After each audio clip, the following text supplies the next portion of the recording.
intent, align the emanations that made me see Genaro as a blob of light, or I could align the emanations that made me see him as merely odd, unknown, strange. When I saw Genaro as odd, his eyes had a malevolent glare like the eyes of a beast in the darkness. But they were eyes, nonetheless. I did not see them as points of amber light. That night, Don Juan said that Genaro was going to help my assemblage point shift very deeply, that I should imitate him and follow everything he did. Genaro stuck out his rear end and then thrust his pelvis forward with great force. I thought it was an obscene gesture. He repeated it over and over again, moving around as if he were dancing. Don Juan nudged me on the arm, urging me to imitate Genaro, and I did. Both of us sort of romped around, performing that grotesque movement. After a while, I had the feeling that my body was executing the movement on its own without what seemed to be the real me. The separation between my body and the real me became even more pronounced, and then, at a given instant, I was looking at some ludicrous scene where two men were making lewd gestures at each other. I watched in fascination and realized that I was one of the two men. The moment I became aware of it, I felt something pulling me, and I found myself again thrusting my pelvis backward and forward in unison with Genaro.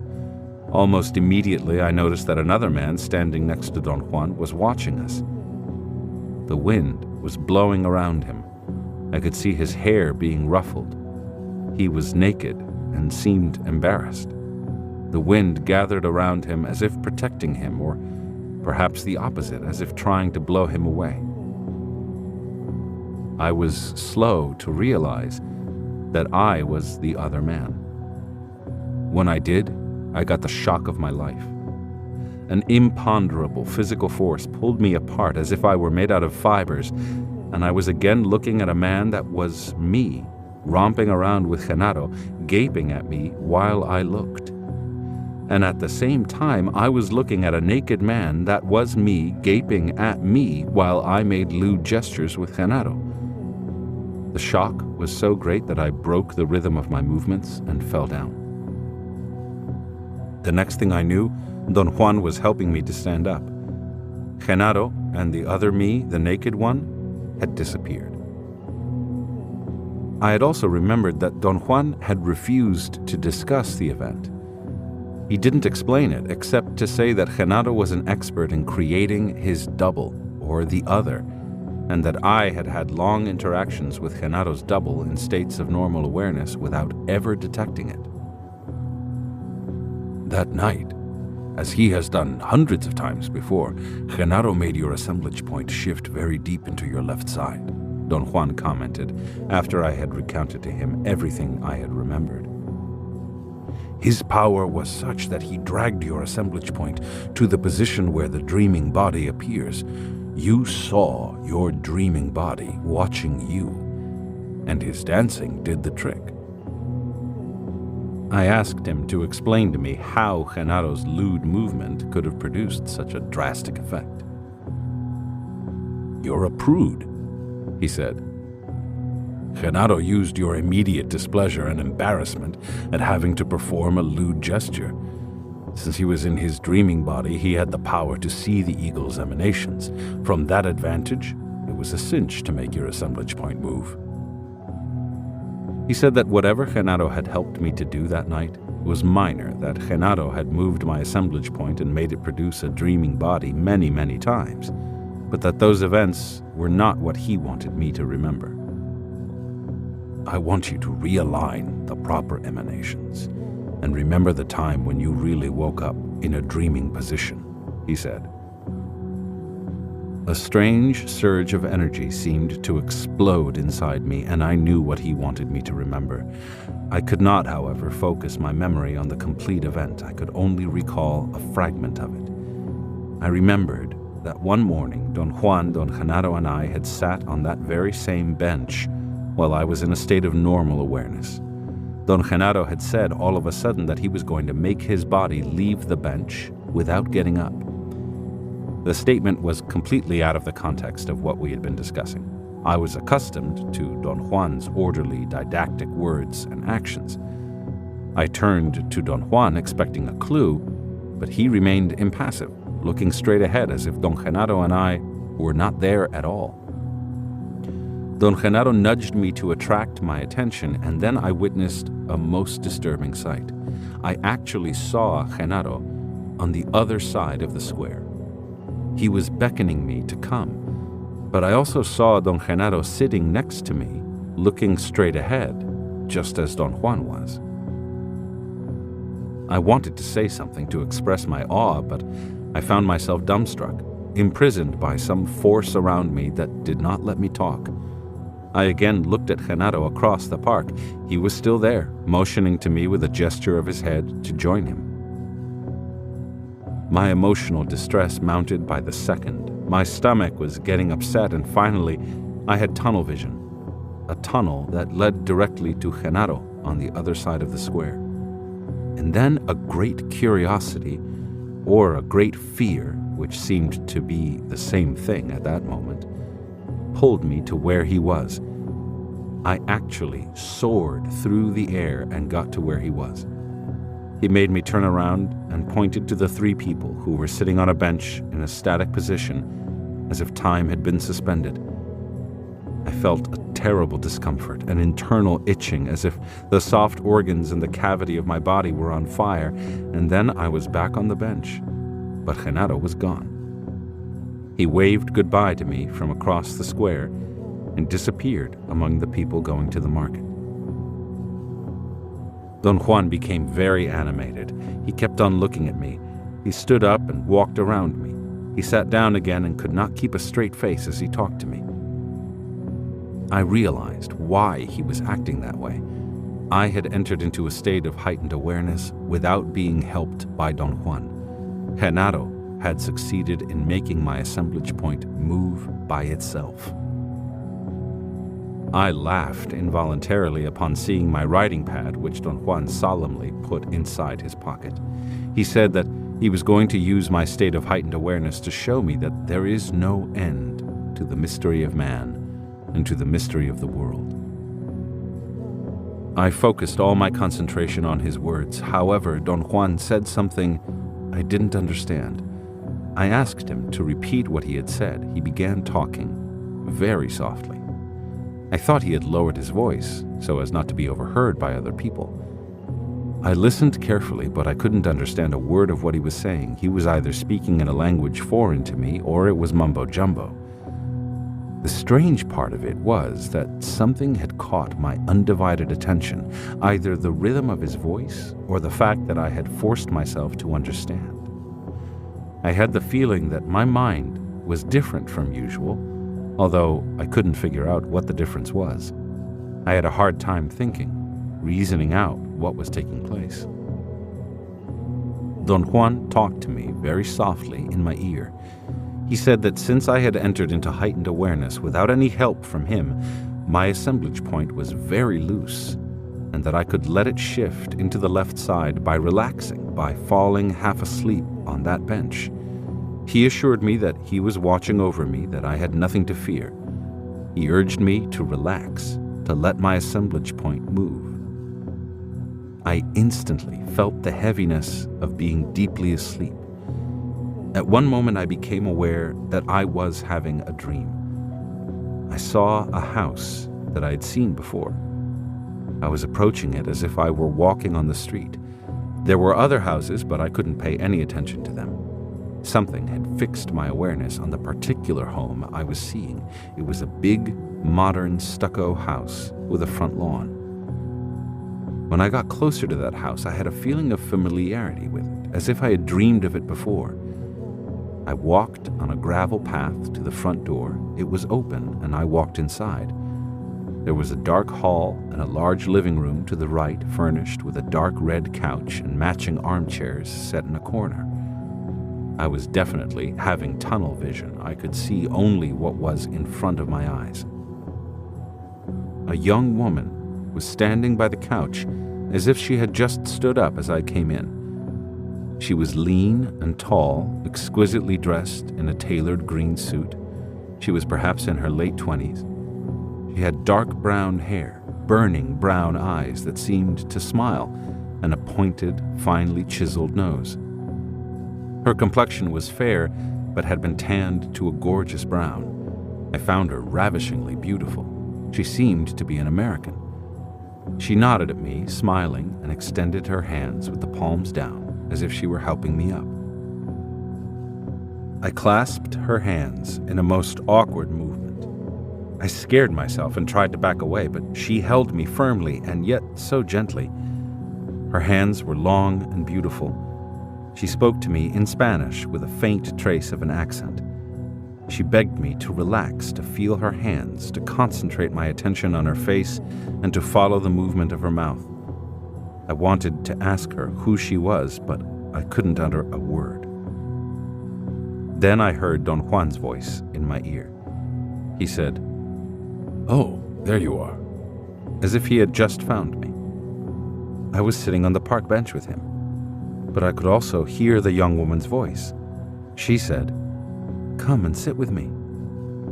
I did just that and began a most incredible shifting of points of view. I was alternately with Don Juan and with that young woman. I could see both of them as clearly as anything. Don Juan asked me if I liked her, if I found her appealing and soothing. I couldn't speak, but somehow I conveyed to him the feeling that I did like that lady immensely. I thought, without any overt reason, that she was a paragon of kindness, that she was indispensable to what Don Juan was doing with me. Don Juan spoke in my ear again and said that if I liked her that much, I should wake up in her house, that my feeling of warmth and affection for her would guide me. I felt giggly and reckless. A sensation of overwhelming excitation rippled through my body. I felt as if the excitation were actually disintegrating me. I didn't care what happened to me. I gladly plunged into a blackness, black beyond words, and then I found myself in the young woman's house. I was sitting with her on the couch. After an instant of sheer animal panic, I realized that somehow I was not complete. Something was missing in me. I did not, however, find the situation threatening. The thought crossed my mind that I was dreaming and that I was presently going to wake up on the park bench in Oaxaca with Don Juan, where I really was, where I really belonged. The young woman helped me to get up and took me to a bathroom where a large tub was filled with water. I realized then that I was stark naked. She gently made me get into the tub and held my head up while I half floated in it. After a while, she helped me out of the tub. I felt weak and flimsy. I lay down on the living room couch and she came close to me. I could hear the beating of her heart and the pressure of blood rushing through her body. Her eyes were like two radiant sources of something that was not light or heat, but curiously in between the two. I knew that I was seeing the force of life projecting out of her body through her eyes. Her whole body was like a live furnace. It glowed. I felt a weird tremor that agitated my whole being. It was as if my nerves were exposed and someone was plucking them. The sensation was agonizing. Then I either fainted or fell asleep. When I woke up, someone was putting face towels soaked in cold water on my face and the back of my neck. I saw the young woman sitting by my head on the bed where I was lying. She had a pail of water on a night table. Don Juan was standing at the foot of the bed, with my clothes draped over his arm. I was fully awake then. I sat up. They had covered me with a blanket. "How's the traveler?" Don Juan asked, smiling. "Are you in one piece now?" That was all I could remember. I narrated this episode to Don Juan, and as I talked, I recalled another fragment. I remembered that Don Juan had taunted and teased me about finding me naked in the lady's bed. I had gotten terribly irritated at his remarks. I had put on my clothes and stomped out of the house in a fury. Don Juan had caught up with me on the front lawn. In a very serious tone, he had remarked that I was my ugly, stupid self again, that I had put myself together by being embarrassed, which had proved to him that there was still no end to my self-importance. But he had added, in a conciliatory tone, that that was not important at the moment. What was significant was the fact that I had moved my assemblage point very deeply into the left side, and consequently I had traveled an enormous distance. He had spoken of wonders and mysteries, but I had not been able to listen to him, for I had been caught in the crossfire between fear and self-importance. I was actually fuming. I was certain that Don Juan had hypnotized me in the park, and had then taken me to that lady's house, and that the two of them had done terrible things to me. My fury was interrupted. Something out there in that street was so horrifying, so shocking to me, that my anger stopped instantaneously. But before my thoughts became fully rearranged, Don Juan hit me on my back, and nothing of what had just taken place remained. I found myself back in my blissful, everyday life stupidity, happily listening to Don Juan, worrying about whether or not he liked me. As I was telling Don Juan about the new fragment that I had just remembered, I realized that one of his methods for handling my emotional turmoil was to make me shift into normal awareness. The only thing that soothes those who journey into the unknown is oblivion, he said. What a relief to be in the ordinary world. That day you accomplished a marvelous feat. The sober thing for me to do was not to let you focus on it at all. Just as you began to really panic, I made you shift into normal awareness. I moved your assemblage point beyond the position where there are no more doubts. There are two such positions for warriors. In one, you have no more doubts because you know everything. In the other, which is normal awareness, you have no doubts because you don't know anything. It was too soon then for you to know what had really happened, but I think the right time to know is now. Looking at that street, you were about to find out where your dreaming position had been. You traveled an enormous distance that day.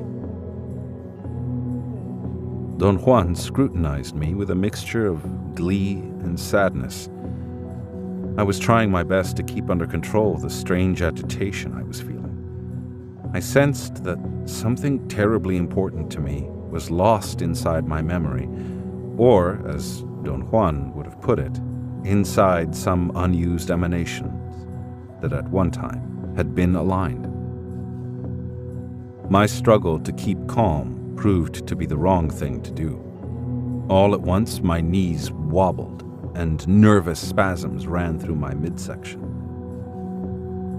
I mumbled, unable to voice a question. I had to swallow hard and breathe deeply before I regained my calmness.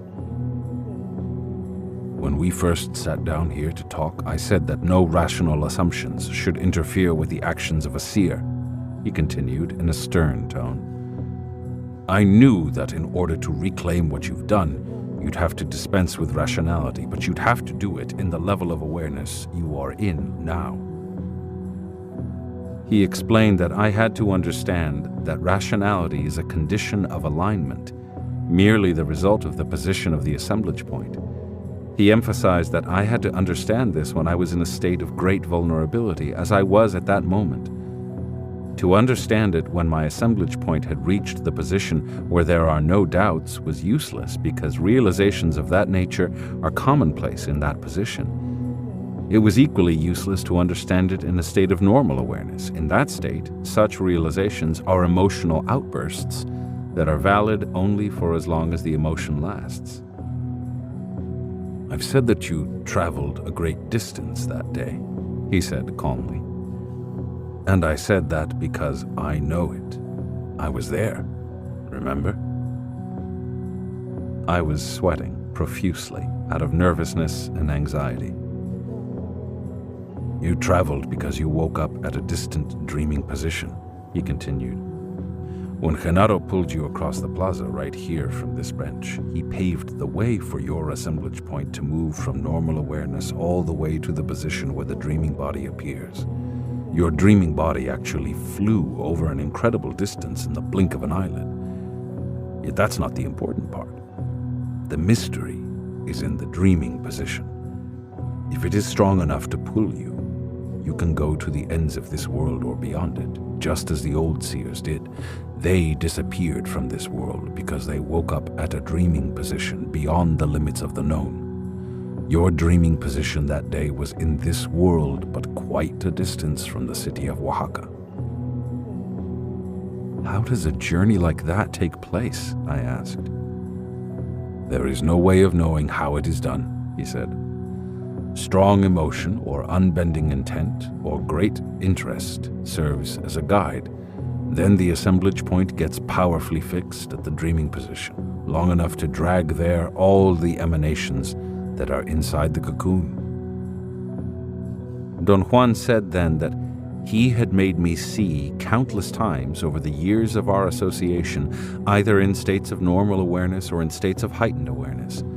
I had seen countless things that I was now beginning to understand in a more coherent fashion. This coherence was not logical or rational, but it clarified, nonetheless, in whatever strange way, everything I had done, everything that was done to me, and everything I had seen in all those years with him. He said that now I needed to have one last clarification, the coherent but irrational realization that everything in the world we have learned to perceive is inextricably tied to the position where the assemblage point is located. If the assemblage point is displaced from that position, the world will cease to be what it is to us. Don Juan stated that a displacement of the assemblage point beyond the midline of the cocoon of man makes the entire world we know vanish from our view in one instant, as if it had been erased. For the stability, the substantiality that seems to belong to our perceivable world is just the force of alignment. Certain emanations are routinely aligned because of the fixation of the assemblage point on one specific spot. That is all there is to our world. The soundness of the world is not the mirage, he continued. The mirage is the fixation of the assemblage point on any spot. When seers shift their assemblage points, they are not confronted with an illusion, they are confronted with another world. That new world is as real as the one we are watching now, but the new fixation of their assemblage points, which produces that new world, is as much of a mirage as the old fixation. Take yourself, for example. You are now in a state of heightened awareness. Whatever you are capable of doing in such a state is not an illusion. It is as real as the world you will face tomorrow in your daily life. And yet tomorrow, the world you are witnessing now won't exist. It exists only when your assemblage point moves to the particular spot where you are now. He added that the task warriors are faced with after they finish their training is one of integration. In the course of training, warriors, especially Nagual men, are made to shift to as many individual spots as possible. He said that in my case I had moved to countless positions that I would have to integrate someday into a coherent whole. For instance, if you would shift your assemblage point to a specific position, you'd remember who that lady is, he continued with a strange smile. Your assemblage point has been at that spot hundreds of times. It should be the easiest thing for you to integrate it. As though my recollection depended on his suggestion, I began to have vague memories, feelings of sorts. There was a feeling of boundless affection that seemed to attract me. A most pleasant sweetness filled the air, exactly as if someone had just come up from behind me and poured that scent over me. I even turned around, and then I remembered. She was Carol, the Nagual woman. I had been with her only the day before. How could I have forgotten her?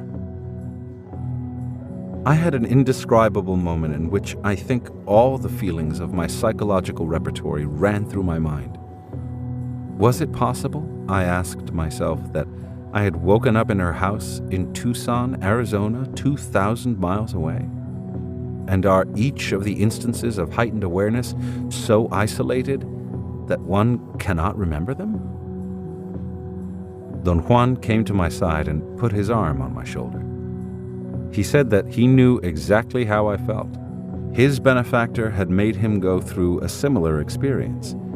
And just as he himself was now trying to do with me, his benefactor had tried to do with him.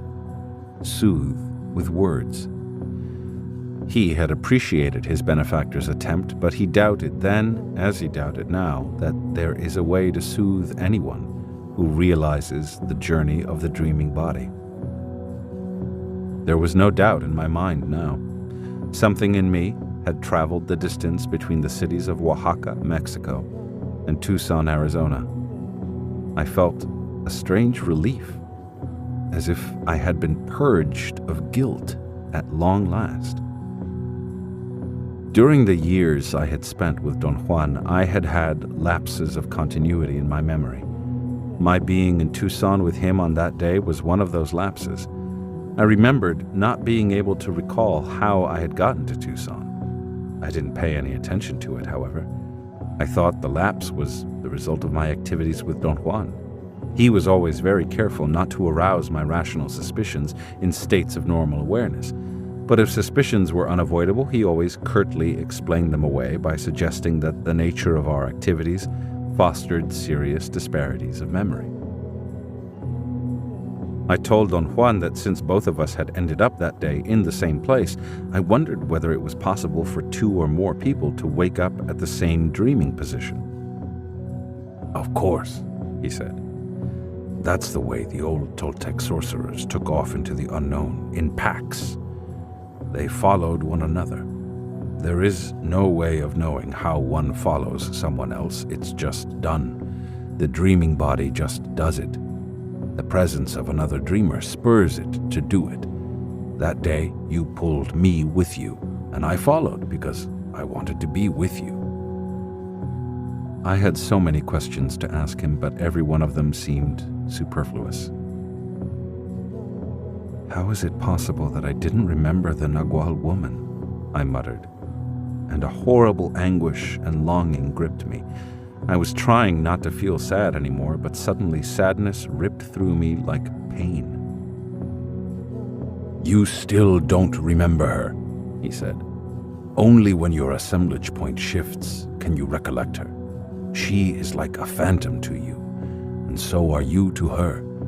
You've seen her once while you were in normal awareness, but she's never seen you in her normal awareness. To her, you are as much a personage as she is to you. With the difference that you may wake up someday and integrate it all. You may have enough time to do that, but she won't. Her time here is short. I felt like protesting a terrible injustice. I mentally prepared a barrage of objections, but I never voiced them. Don Juan's smile was beaming. His eyes shone with sheer glee and mischief. I had the sensation that he was waiting for my statements because he knew what I was going to say, and that sensation stopped me. Or rather, I didn't say anything because my assemblage point had again moved by itself, and I knew then that the Nagual woman could not be pitied for not having time, nor could I rejoice for having it. Don Juan was reading me like a book. He urged me to finish my realization and voice the reason for not feeling sorry or for not rejoicing. I felt for an instant that I knew why, but then I lost the thread. The excitation of having time is equal to the excitation of not having it, he said. It's all the same. To feel sad is not the same as feeling sorry, I said. And I feel terribly sad. Who cares about sadness? He said. Think only of the mysteries. Mystery is all that matters. We are living beings. We have to die and relinquish our awareness. But if we could change just a tinge of that, what mysteries must await us? What mysteries?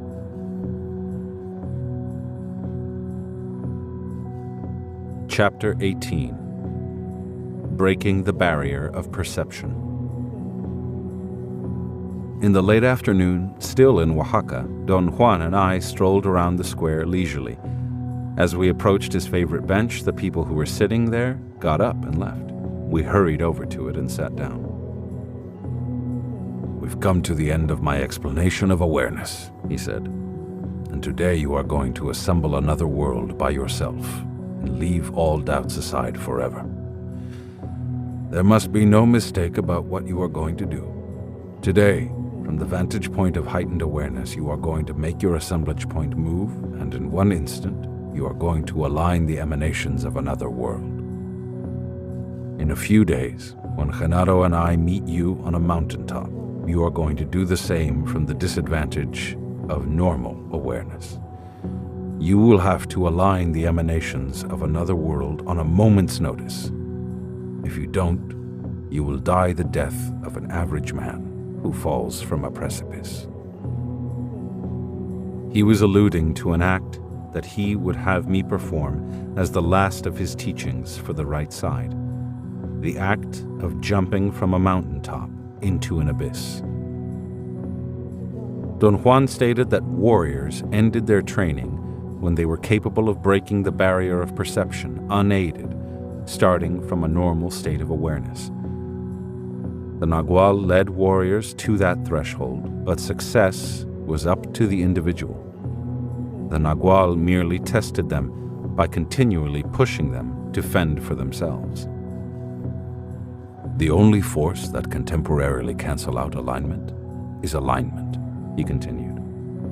You will have to cancel the alignment that keeps you perceiving the world of daily affairs. By intending a new position for your assemblage point, and by intending to keep it fixed there long enough, you will assemble another world and escape this one. The old seers are still defying death to this day by doing just that, intending their assemblage points to remain fixed on positions that place them in any of the 7 worlds. What will happen if I succeed in aligning another world? I asked. You will go to it, he replied, as Genaro did one night in this very place when he was showing you the mystery of alignment. Where will I be, Don Juan? In another world, of course. Where else? What about the people around me, and the buildings and the mountains and everything else? You'll be separated from all that by the very barrier that you have broken, the barrier of perception. And just like the seers who have buried themselves to defy death, you won't be in this world. There was a battle raging inside me as I heard his statements. Some part of me clamored that Don Juan's position was untenable, while another part knew beyond any question that he was right. I asked him what would happen if I moved my assemblage point while I was in the street, in the middle of traffic in Los Angeles. Los Angeles will vanish like a puff of air, he replied with a serious expression. But you will remain. That is the mystery I've been trying to explain to you. You've experienced it, but you haven't understood it yet. And today you will. He said that I could not as yet use the boost of the earth to shift into another great band of emanations, but that since I had an imperative need to shift, that need was going to serve me as a launcher. Don Juan looked up at the sky. He stretched his arms above his head as if he had been sitting for too long and was pushing physical weariness out of his body. He commanded me to turn off my internal dialogue and enter into inner silence. Then he stood up and began to walk away from the square. He signaled me to follow him. He took a deserted side street. I recognized it as being the same street where Genaro had given me his demonstration of alignment. The moment I recollected that. I found myself walking with Don Juan in a place that by then was very familiar to me. A deserted plain with yellow dunes of what seemed to be sulfur. I recalled then that Don Juan had made me perceive that world hundreds of times. I also recalled that beyond the desolate landscape of the dunes, there was another world shining with an exquisite, uniform, pure white light. When Don Juan and I entered into it this time, I sensed that the light which came from every direction was not an invigorating light, but was so soothing that it gave me the feeling that it was sacred. As that sacred light bathed me, a rational thought exploded in my inner silence. I thought it was quite possible that mystics and saints had made this journey of the assemblage point. They had seen God in the mold of man. They had seen hell in the sulfur dunes. And then they had seen the glory of heaven in the diaphanous light. My rational thought burned out almost immediately under the onslaughts of what I was perceiving. My awareness was taken by a multitude of shapes, figures of men, women, and children of all ages, and other incomprehensible apparitions gleaming with a blinding white light. I saw Don Juan walking by my side, staring at me and not at the apparitions. But the next instant, I saw him as a ball of luminosity, bobbing up and down a few feet away from me. The ball made an abrupt and frightening movement and came closer to me, and I saw inside it. Don Juan was working his glow of awareness for my benefit. The glow suddenly shone on 4 or 5 thread-like filaments on his left side. It remained fixed there. All my concentration was on it. Something pulled me slowly as if through a tube, and I saw the allies. 3 dark, long, rigid figures agitated by a tremor like leaves in a breeze. They were against an almost fluorescent pink background. The moment I focused my eyes on them, they came to where I was, not walking or gliding or flying, but by pulling themselves along some fibers of whiteness that came out of me. The whiteness was not a light or a glow, but lines that seemed to be drawn with heavy powder chalk. They disintegrated quickly, yet not quickly enough. The allies were on me before the lines faded away. They crowded me. I became annoyed, and the allies immediately moved away as if I had chastised them. I felt sorry for them, and my feeling pulled them back instantly, and they again came and rubbed themselves against me. I saw, then, something I had seen in the mirror at the stream. The allies had no inner glow. They had no inner mobility. There was no life in them, and yet they were obviously alive. They were strange, grotesque shapes that resembled zippered-up sleeping bags. The thin line in the middle of their elongated shapes made them look as if they had been sewn up. They were not pleasing figures. The sensation that they were totally alien to me made me feel uncomfortable, impatient. I saw that the 3 allies were moving as if they were jumping up and down. There was a faint glow inside them. The glow grew in intensity until, in at least one of the allies, it was quite brilliant. The instant I saw that, I was facing a black world. I don't mean that it was dark as night is dark. It was rather that everything around me was pitch black. I looked up at the sky and I could not find light anywhere. The sky was also black and literally covered with lines and irregular circles of various degrees of blackness. The sky looked like a black piece of wood where the grain showed in relief. I looked down at the ground. It was fluffy. It seemed to be made of flakes of agar-agar. They were not dull flakes, but they were not shiny either. It was something in between which I had never seen in my life. Black agar-agar. I heard then the voice of seeing. It said that my assemblage point had assembled a total world with other great bands of emanations, a black world. I wanted to absorb every word I was hearing. In order to do that, I had to split my concentration. The voice stopped. My eyes became focused again. I was standing with Don Juan just a few blocks away from the square. I instantly felt that I had no time to rest, that it would be useless to indulge in being shocked. I rallied all my strength and asked Don Juan if I had done what he had expected. You did exactly what you were expected to do, he said reassuringly. Let's go back to the square and stroll around it one more time, for the last time in this world. I refused to think about Don Juan's leaving, so I asked him about the Black World. I had vague recollections of having seen it before. It's the easiest world to assemble, he said, and of all you've experienced, only the Black World is worth considering. It is the only true alignment of another great band you have ever made. Everything else has been a lateral shift along man's band, but still within the same great band. The wall of fog, the plain with yellow dunes, the world of the apparitions, all are lateral alignments that our assemblage points make as they approach a crucial position.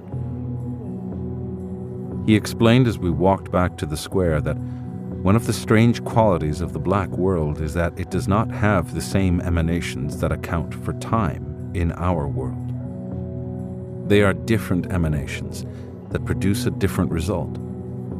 Seers that journey into the Black World feel that they have been in it for an eternity, but in our world, that turns out to be an instant. The Black World is a dreadful world because it ages the body, he said emphatically. I asked him to clarify his statements. He slowed down his pace and looked at me. He reminded me that Genaro, in his erect way, had tried to point that out to me once when he told me that we had plotted in hell for an eternity, while not even a minute had passed in the world we know. Don Juan remarked that in his youth he had become obsessed with the Black World. He had wondered in front of his benefactor about what would happen to him if he went into it and stayed there for a while. But as his benefactor was not given to explanations, he had simply plunged Don Juan into the Black World to let him find out for himself. The Nagual Julian's power was so extraordinary, Don Juan continued, that it took me days to come back from that Black World. You mean it took you days to return your assemblage point to its normal position, don't you? I asked. Yes, I mean that. He explained that in the few days that he was lost in the Black World, he aged at least 10 years, if not more. The emanations inside his cocoon felt the strain of years of solitary struggle. Silvio Manuel was a totally different case. The Nagual Julian also plunged him into the unknown, but Silvio Manuel assembled another world with another set of bands, a world also without the emanations of time, but one which has the opposite effect on seers. He disappeared for 7 years, and yet he felt he had been gone only a moment. To assemble other worlds is not only a matter of practice, but a matter of intent, he continued. And it isn't merely an exercise of bouncing out of those worlds, like being pulled by a rubber band. You see, a seer has to be daring. Once you break the barrier of perception, you don't have to come back to the same place in the world. See what I mean? It slowly dawned on me what he was saying. I had an almost invincible desire to laugh at such a preposterous idea, but before the idea coalesced into a certainty, Don Juan spoke to me and disrupted what I was about to remember. He said that for warriors, the danger of assembling other worlds is that those worlds are as possessive as our world. The force of alignment is such that Once the assemblage point breaks away from its normal position, it becomes fixed at other positions by other alignments, and warriors run the risk of getting stranded in inconceivable aloneness. The inquisitive, rational part of me commented that I had seen him in the black world as a ball of luminosity. It was possible, therefore, to be in that world with people. Only if people follow you around by moving their own assemblage points when you move yours, he replied. I shifted mine in order to be with you. Otherwise, you would have been there alone with the allies.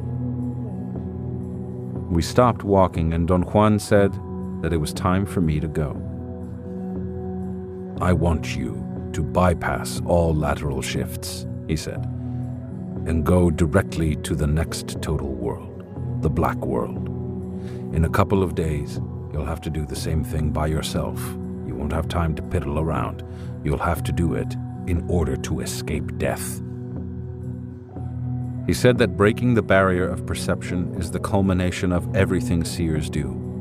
From the moment that barrier is broken, man and his fate take on a different meaning for warriors.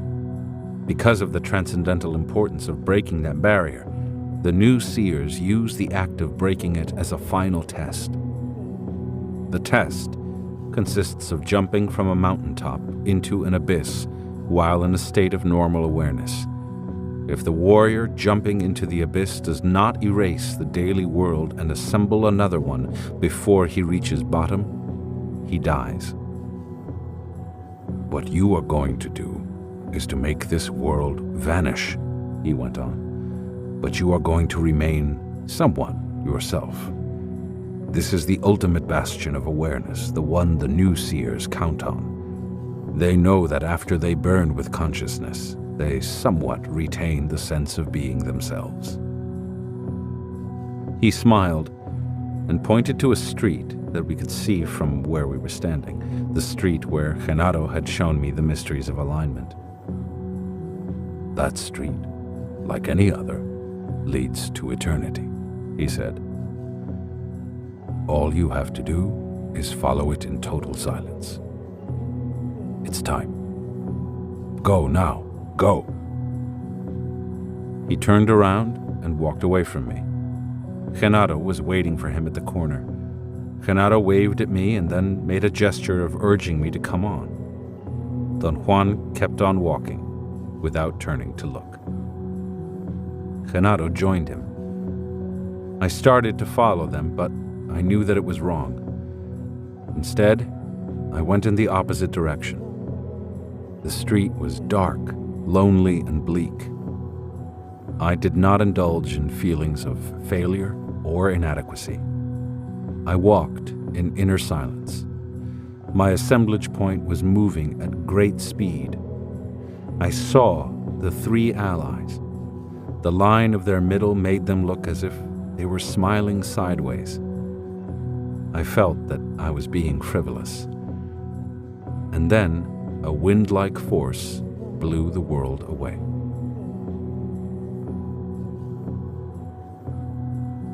Epilogue. A couple of days later, all the Nagual's party and all the apprentices got together on the flat mountaintop Don Juan had told me about.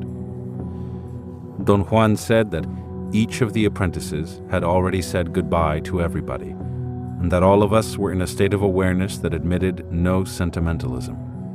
For us, he said, there was only action. We were warriors in a state of total war. Everyone, with the exception of Don Juan, Genaro, Pablito, Nestor, and me, moved a short distance away from the flat mountaintop in order to allow Pablito, Nestor, and me privacy to enter into a state of normal awareness. But before we did, Don Juan took us by the arms and walked us around the flat top. In a moment, you're going to intend the movement of your assemblage points, he said, and no one will help you. You are now alone. You must remember then that intent begins with a command. The old seers used to say that if warriors are going to have an internal dialogue, they should have the proper dialogue.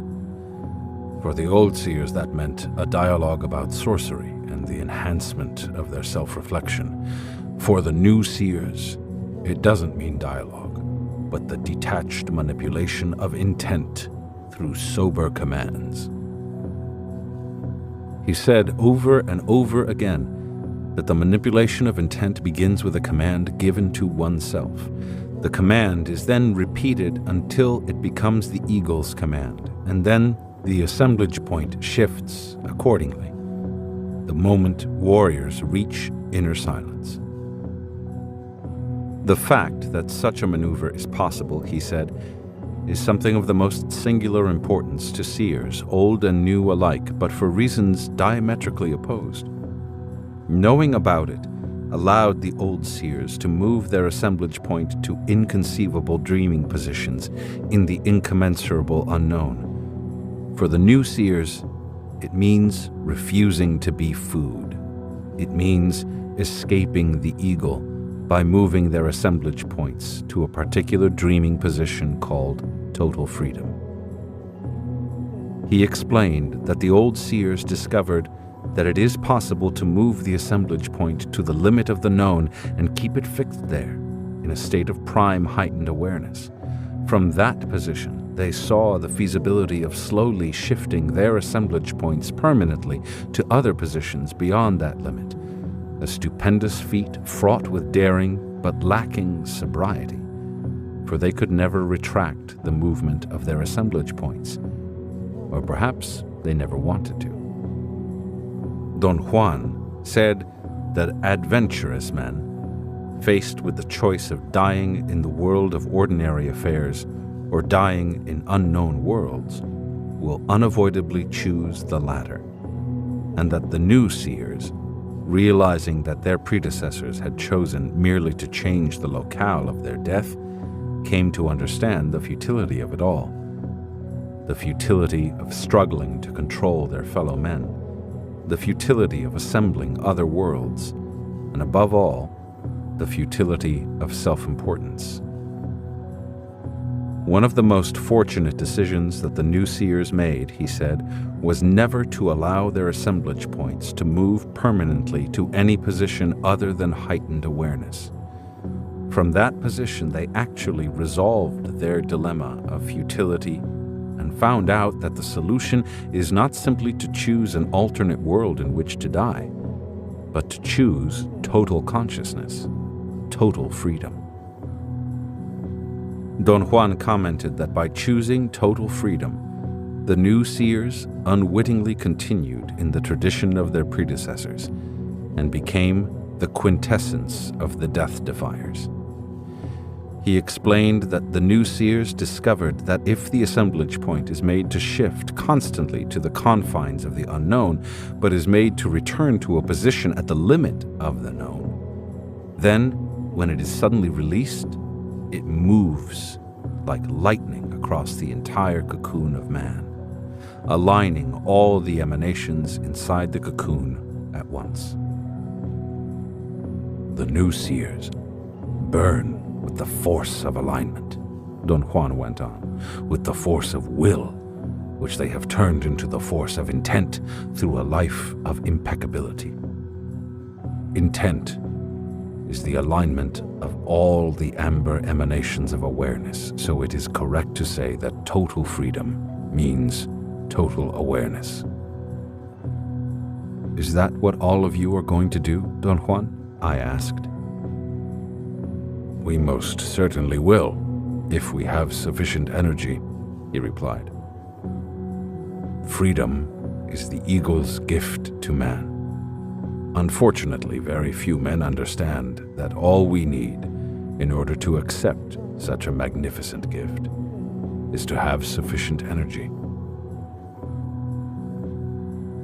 If that's all we need, then, by all means, we must become misers of energy. After that, Don Juan made us enter into a state of normal awareness. At dusk, Pablito, Nestor, and I jumped into the abyss, and Don Juan and the Nagual's party burned with the fire from within. They entered into total awareness, for they had sufficient energy to accept the mind-boggling gift of freedom. Pablito, Nestor, and I didn't die at the bottom of that gorge, and neither did the other apprentices who had jumped at an earlier time, because we never reached it. All of us, under the impact of such a tremendous and incomprehensible act as jumping to our deaths, moved our assemblage points and assembled other worlds. We know now that we were left to remember heightened awareness and to regain the totality of ourselves. And we also know that the more we remember, the more intense our elation, our wondering, but also the greater our doubts, our turmoil. So far, it is as if we were left only to be tantalized by the most far-reaching questions about the nature and the fate of man, until the time when we may have sufficient energy not only to verify everything Don Juan taught us, but also to accept the eagle's gift ourselves.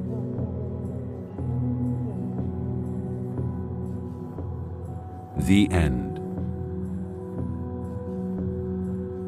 This is Luis Moreno. We hope you have enjoyed this production of The Fire from Within by Carlos Castaneda. Recorded books are available wherever audiobooks are sold, including audible.com, audiobooks.com, Google Play, Apple iTunes, and in public libraries through RB Digital. Thank you for being a Recorded Books reader.